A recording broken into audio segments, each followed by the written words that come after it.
Not only পরিবেশটা ঠিকঠাক করে দিতে হবে হামজা চৌধুরীর জন্য, কারণ সে তো ইংলিশ প্রিমিয়ার লিগের খেলা এবং লেস্টার সিটি, সেখানকার যে পরিবেশ, সেখানকার আপনি যেটা বলছিলেন লকার রুম, ড্রেসিং রুম, সেখানকার পরিবেশ তো তাকে দিতে হবে।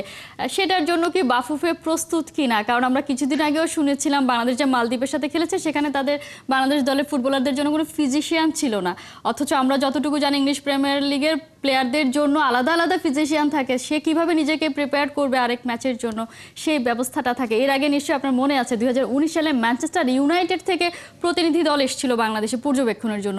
তারা বাংলাদেশের মাঠ দেখেই আসলে অবাক হয়ে চলে গেছে নেগেটিভ রিপোর্ট দিয়ে। সেখান থেকে আমরা তো আনার পরিকল্পনা করছি, কিন্তু আমরা আসলে প্রস্তুত কিনা।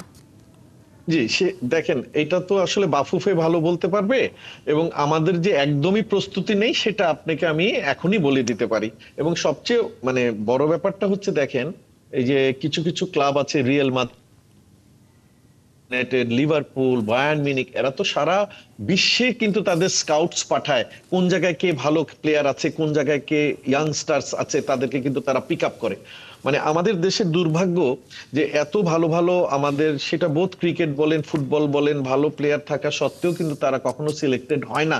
কেন জানেন? এই পরিবেশের কারণে। এবং মানুষ কিন্তু প্রথমে আপনার অ্যাম্বিয়েন্সটা দেখে, সেটাই যদি ভালো না হয় তখন আপনার ভিতরে কি আছে না আছে সেটা কিন্তু দেখার আপনি সুযোগ পাবেন না। তো সেই জায়গায় যখন এরা চলে যায়, এই হামজা চৌধুরী আসাতে কিন্তু অনেক অ্যাট্রাকশন বাংলাদেশের প্রতি বাড়বে।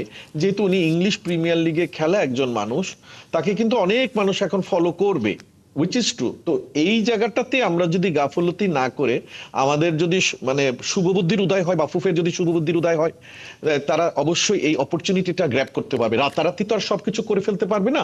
আপনি ধরেন ঢাকা স্টেডিয়ামের মাঠ বা চিটাগাং, আপনার সিলেটের মাঠ তো একদিনে আপনি ঠিক করতে পারবেন না।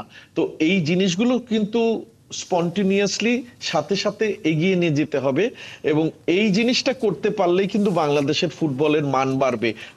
কিন্তু আপনি হায়ার করে করে ভাড়া করে প্লেয়ার এনে খেলিয়ে কিন্তু আপনি একটা দলকে দাঁড় করাতে পারবেন না।